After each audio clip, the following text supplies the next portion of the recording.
प्रेम से बोलिए मंगलमय भगवान की जय हो।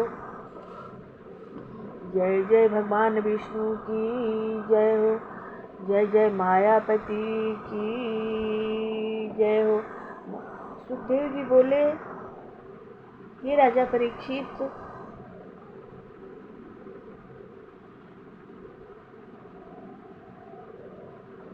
इस श्रीमद् भागवत पुराण में 10 विषयों का वर्णन किया गया है। पहला सर्ग, दूसरा विसर्ग, तीसरा स्थान, चौथा पोषण, पांचवा अति, छठवां मनवंतर, सातवां ईश कथा, आठवां निरोध मुक्ति, नौवां मुक्ति, 10वां आश्रय। इन 9 विषयों का वर्णन उस 10वें आश्रय तत्व के वर्णन के लिए ही किया गया है। महात्मा पुरुषों ने श्रुति, तात्पर्य तथा अनुभव इन तीनों प्रकार की सुगम रीति से इन 10 तत्वों का वर्णन किया है। पंचभूति पृथ्वी, आकाश, जल, अग्नि तथा वायु हैं तथा उनकी तन्मात्राएं, इंद्रिया, अहंकार एवं महत्व आदि की उत्पत्ति को सर्ग कहते हैं। विराट पुरुष के द्वारा उत्पन्न किए हुए ब्रह्म से जो अनेक प्रकार की सृष्टि रची जाती है उसको विसर्ग कहते हैं। नश्वान सृष्टि को एक मर्यादा में स्थित करने में जो विष्णु भगवान की महत्ता प्रकट होती है उसका स्थान कहते हैं। अपने भक्तों पर कृपा करके सृष्टि के पालन पोषण तथा वृद्धि को पोषण कहते हैं।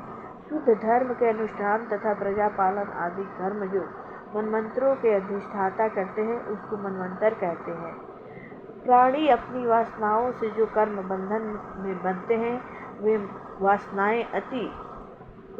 वासनाएं अति कहलाती हैं।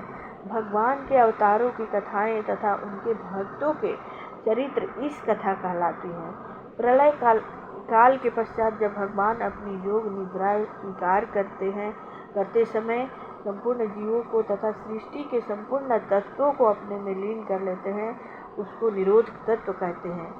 कर्तापन तथा भोक्तापन तथा अपनत्व रूपी अज्ञान को दूर करके सच्चिदानंद घन परमात्मा में ही लीन हो जाना मुक्ति कहलाता है। हे राजा परीक्षित, जिस तत्व के द्वारा सृष्टि की उत्पत्ति और प्रलय होती है उसी तत्व को परब्रह्मा आश्रय तत्व कहते हैं। वही परमात्मा नाम से शास्त्रों में वर्णन किया गया है। परमात्मा, जीवात्मा और इन देह में इन तीनों तत्वों से ही यह सृष्टि उत्पन्न होती है। इन तीनों में से किसी एक का अभाव होने पर दोनों तत्व व्यर्थ हो जाते हैं। जो इन तीनों तत्वों से अलग रहकर इन तीनों तत्वों की भली प्रकार से जानता है वही सबका आश्रय तत्व परमात्मा है। वह सबका आश्रय है और अपना आश्रय वह स्वयं है। जब विराट भगवान ब्रह्मांड को तोड़कर बाहर निकले तब वे अपना निवास स्थान खोजने लगे। तब उन्होंने अपनी इच्छा से जल की उत्पत्ति की। उस पर अति जल में आश्रय के कारण ही उनका नाम नारायण पड़ा। उन्होंने 1 सहस्र वर्ष तक उस जल में निवास किया। उनकी कृपा से ही द्रव्य, कर्म, काल, स्वभाव तथा जीव इत्यादि का अस्तित्व है। उनके न रहने पर किसी का भी अस्तित्व शेष नहीं रहता है। भगवान पहल एक थे, फिर उन्होंने योग निद्रा से जागृत होकर अनेक होने की इच्छा की। तब उन विराट भगवान ने अपने योग माया से अखिल विश्व के बीज रूप अपने वीर्य को 3 भागों में बांट दिया।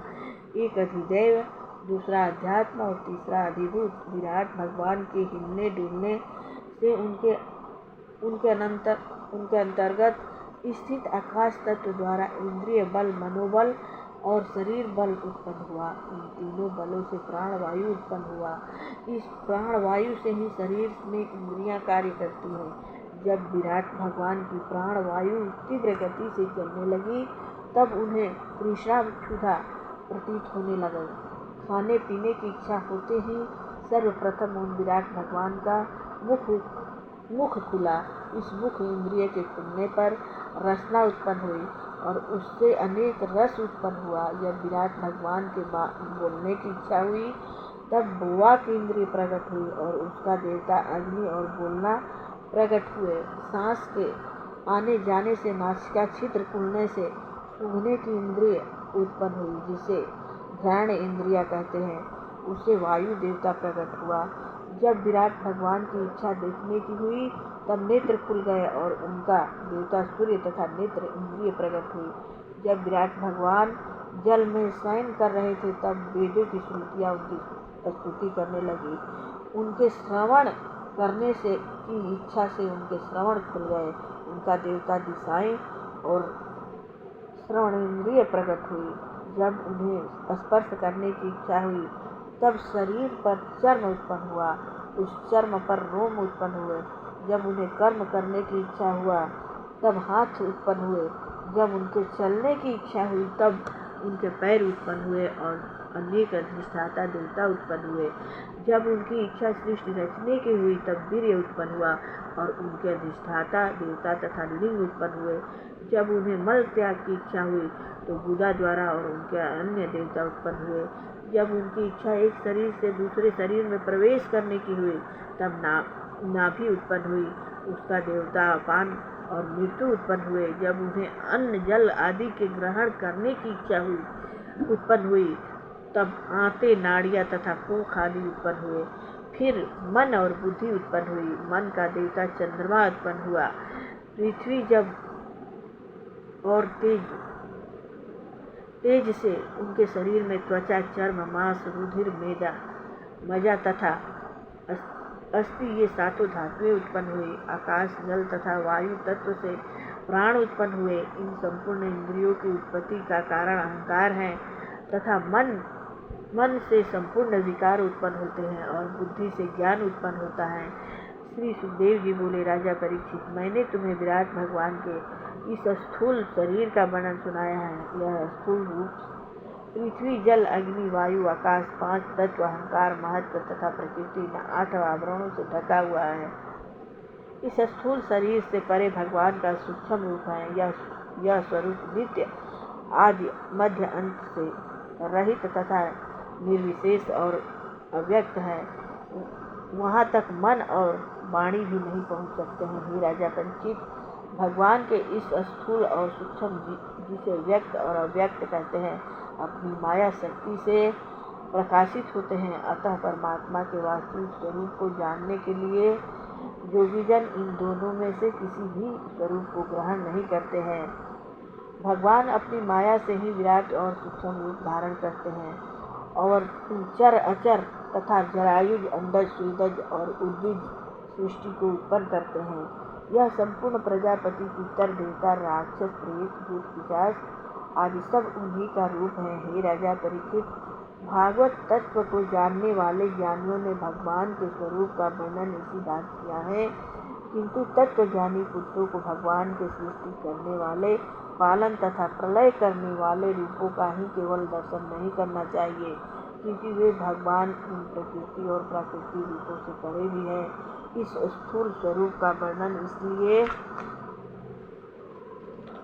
इसलिए किया जाता है कि जो अज्ञानी पुरुष अपने को तथा परमात्मा को कर्ता मान बैठते हैं उनकी यह भावना दूर हो जाए, क्योंकि यह कर्तापन भगवान की माया के द्वारा ही प्रकट होती है।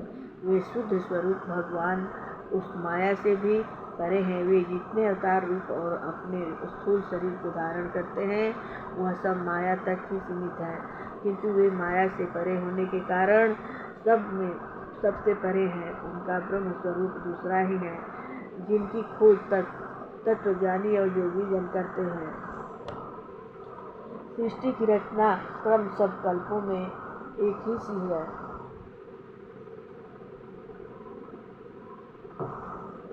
केवल अंतर इतना है कि महाकल्प के आदि में प्रकृति तथा महत्व आदि सभी उत्पन्न होते हैं, क्योंकि कल्प के आदि में प्रकृति सृष्टि स्थिर रहती है, वह नष्ट नहीं होती है, इसलिए केवल चराचर प्राणियों की नवीन सृष्टि रची जाती है। हे राजा परीक्षित, मैं अब तुमसे काल परिणाम तथा कल्प मनवंतर आदि का वर्णन करता हूँ। अब